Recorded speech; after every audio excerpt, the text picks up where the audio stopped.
Voilà, on se trouve au temple de Saint-Blaise, devant la porte principale que je vais restaurer.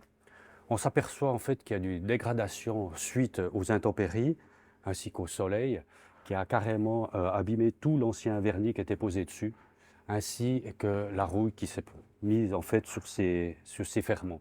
Donc le but de cette restauration, c'est de renlever en fait cet ancien vernis à certains endroits, puisqu'il n'y en a plus en bas, et de refaire une finition sur cette porte, lui redonner en fait sa couleur d'origine, ainsi que de traiter les fers contre la rouille, quoi.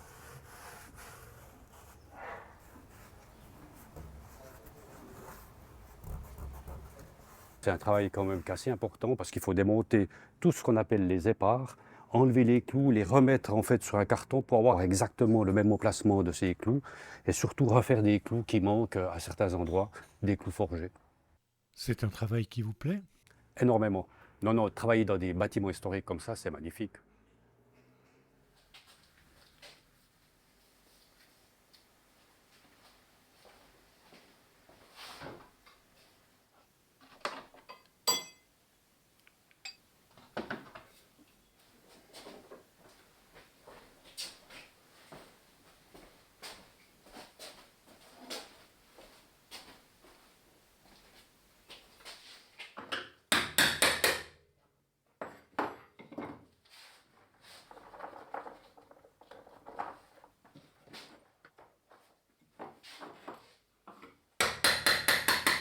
C'est un métier de passion.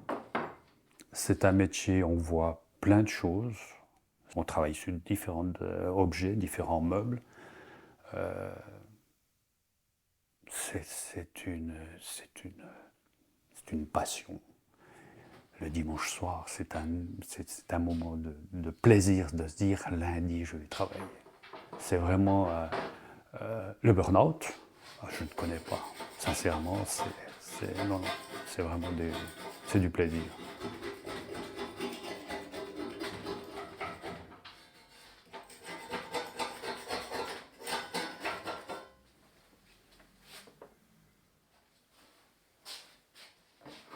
Ce qui est important dans le domaine de la conservation, c'est qu'on ne change rien. C'est-à-dire qu'un meuble, je prends l'exemple d'une armoire, qu'à 2,50 m, si un client me dit oh, mon appartement est trop petit, est-ce qu'il y a possibilité de raccourcir l'armoire? C'est exclu. On ne transforme pas un meuble. Tout simplement, c'est qu'il y a un travail d'un artiste derrière qui a mis sa passion, sa technique, son histoire en fait. Et c'est pour ça qu'il faut respecter en fait ces artisans qui ont travaillé sur ces genres de meubles et objets. C'est important de garder ce côté humble et tout ce travail qu'il y a eu sur ce genre d'objets.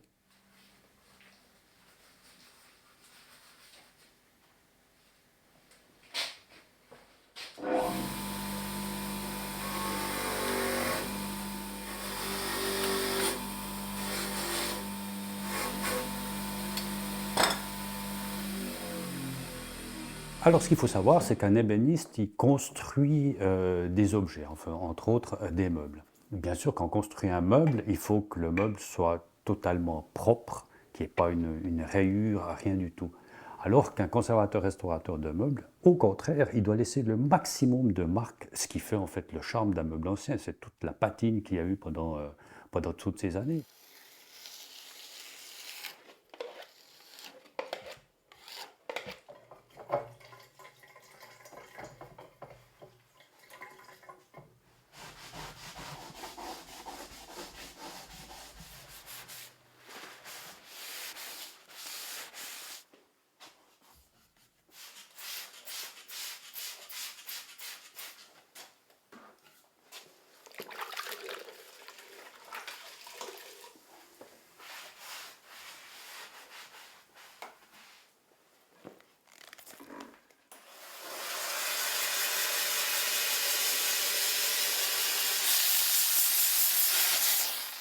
bois, c'est une matière vivante. Le bois, c'est quelque chose d'extraordinaire. On le caresse, on le touche. On a toujours notre main qui passe par-dessus ces meubles pour sentir, en fait, toutes les années on fait sur ces meubles, les marques. Et c'est vrai que c'est ça qui est super intéressant quoi, dans le domaine de la conservation-restauration.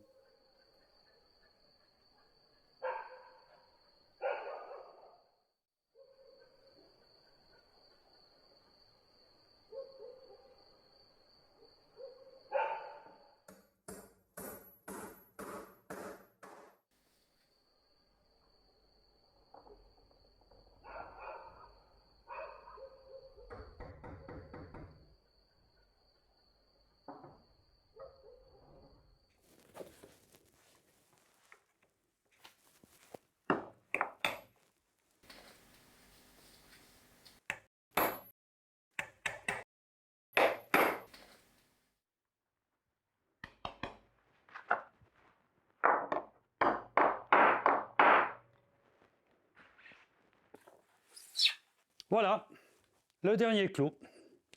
Elle est terminée. Il ne reste plus qu'à la poser d'ici 3 semaines, 1 mois. Magnifique!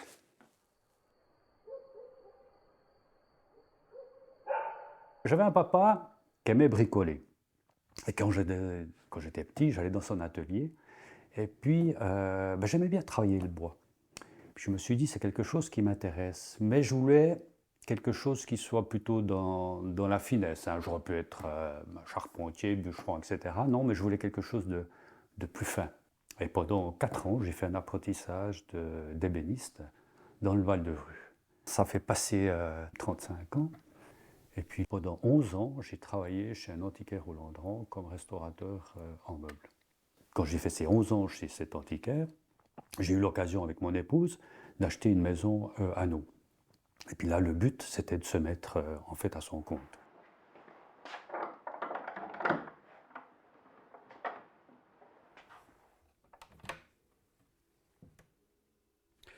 Voilà, on se trouve devant un cabinet en partie du XVIIe siècle, en marqueterie, où on peut apercevoir ici de la loupe de noyer, ainsi que ici des filets en cerisier. Donc on avait 2 sortes de bois, voire plus. On a des petits filets ici en érable.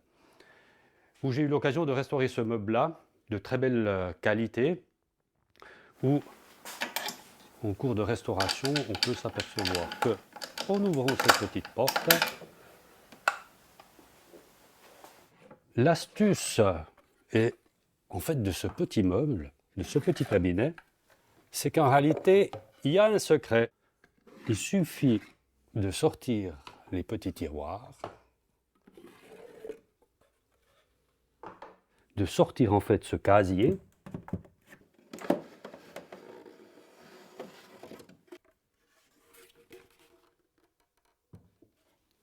et à ce moment-là, on voit derrière en fait qu'il y a une planche.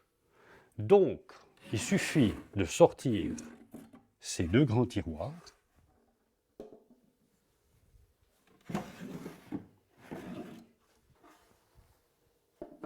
pour pouvoir en fait accéder derrière, pour pouvoir ouvrir cette petite trappe où on peut s'apercevoir ici qu'il y a une petite niche où on pouvait mettre en fait des choses qu'on voulait cacher.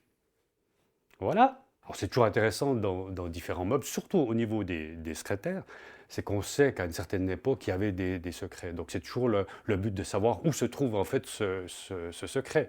Et pour nous, c'est des recherches qu'on va faire, on va commencer à regarder à gauche, à droite, où se trouve ce secret. Et là, je me suis aperçu en fait que la profondeur de ces petits tiroirs ne correspondait pas à la profondeur du meuble. D'où le secret qui est derrière, quoi.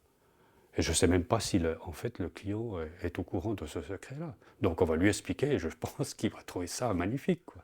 Et vous avez trouvé quelque chose? Malheureusement, j'ai rien trouvé, non. Pas de lingots, pas d'argent, rien du tout.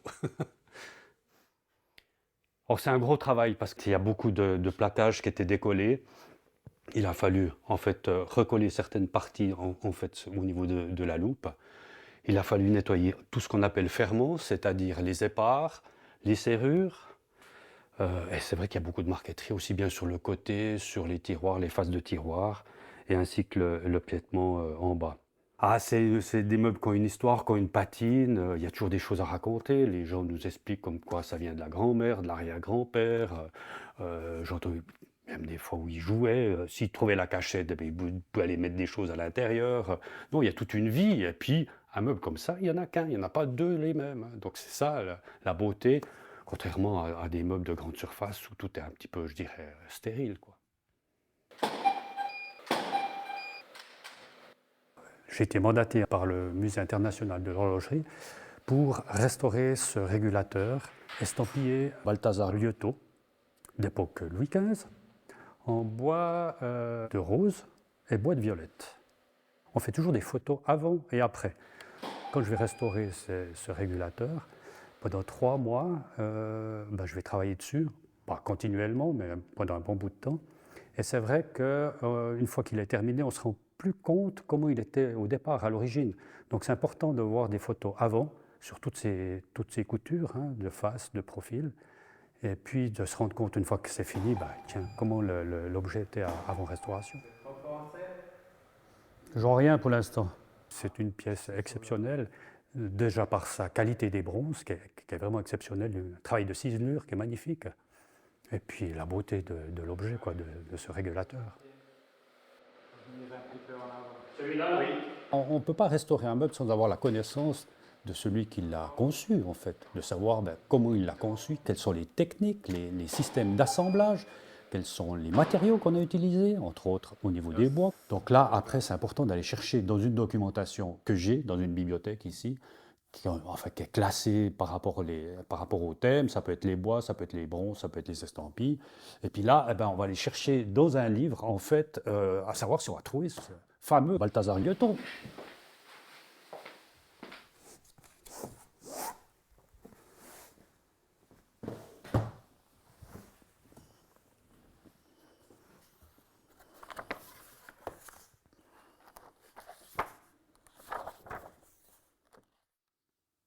Lieutot, Balthazar, magnifique.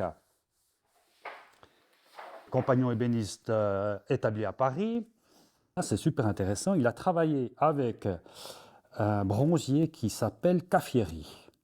Donc ça, c'est important. C'est de savoir, en fait, dans ces régulateurs, quand je vais démonter les bronzes, à savoir s'il y a aussi la marque de ce bronzier. Ce qui n'est pas certain, mais en tout cas, là, ça nous donne une information qui est super intéressante pour la connaissance du meuble, pour savoir comment c'était fait et comment on va le restaurer.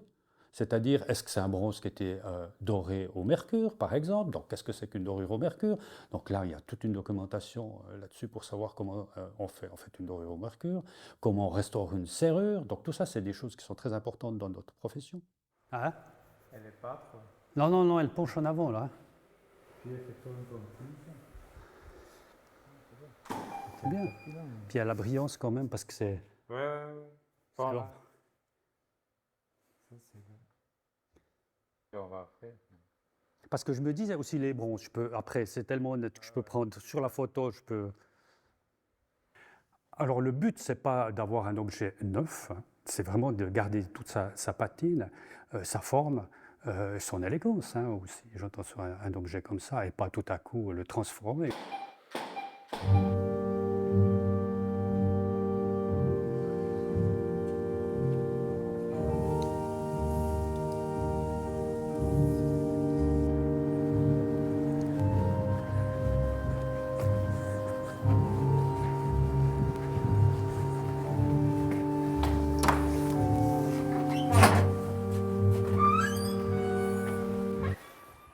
Ici, on est dans la collégiale de Neuchâtel, où j'ai travaillé pendant 1 année et demie sur différents objets. Les sas d'entrée, les portes extérieures, les lambris et les manches. Je vais vous montrer quelque chose.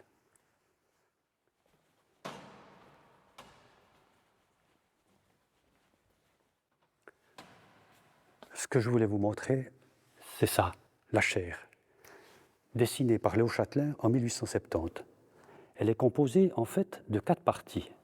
Le fût, la cuve, la bavoie et l'escalier.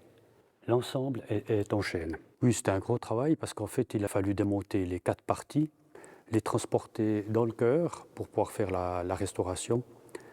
consistait surtout à des collages, des nettoyages, et puis après faire une finition. Quand je revois la collégiale, c'est un moment de bonheur et d'honneur, parce qu'en fait, c'est des travaux qui ne sont pas courants, qui se font tous les X années. Donc, c'est vraiment que c'est super intéressant. Et c'était aussi un travail qui était superbe, parce qu'on a réalisé avec des maîtres d'œuvre, des autres artisans qui étaient vraiment très, très sympas.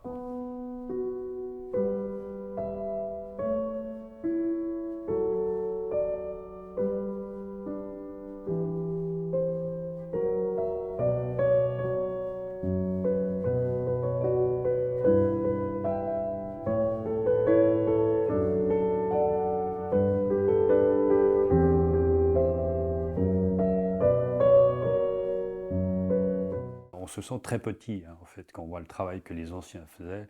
C'est vrai que c'est extraordinaire. Il y a des restaurations qui vous ont particulièrement marqué? Alors, il y a des travaux qui sont super intéressants, que j'ai eu l'occasion de faire il y a quelques années.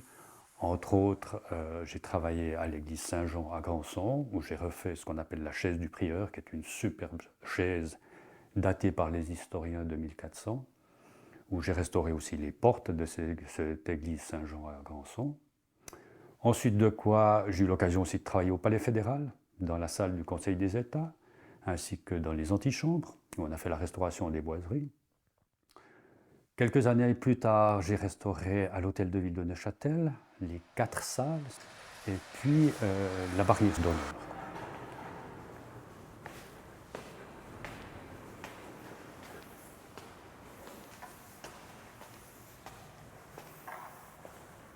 Ça, c'est la plus impressionnante restauration effectuée durant mes 40 ans d'atelier.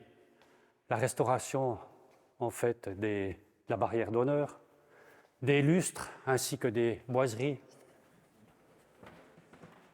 On a passé une année et demie pour restaurer les lustres, les poêles ainsi que les boiseries des 4 salles.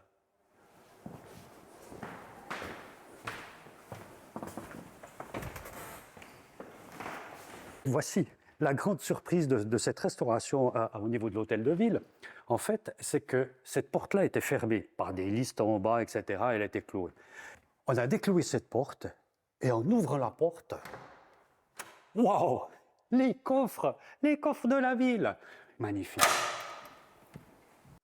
Et quand on ouvre à l'intérieur, qu'est-ce qu'on voit? Abattoir d'acérières, bourserie, petite caisse.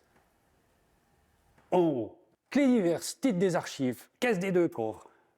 Magnifique. Personne n'était au courant depuis la dernière restauration qui date à 40, 50 ans. Superbe.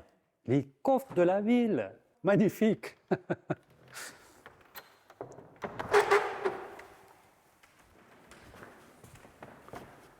Oh, magnifique, magnifique. Ah ben, il faut se rendre compte. 1700. Sculpteur, Jean-Baptiste Boutry. En fait, un Français qui vient de Besançon. 1700, pas de machine. Des gouges.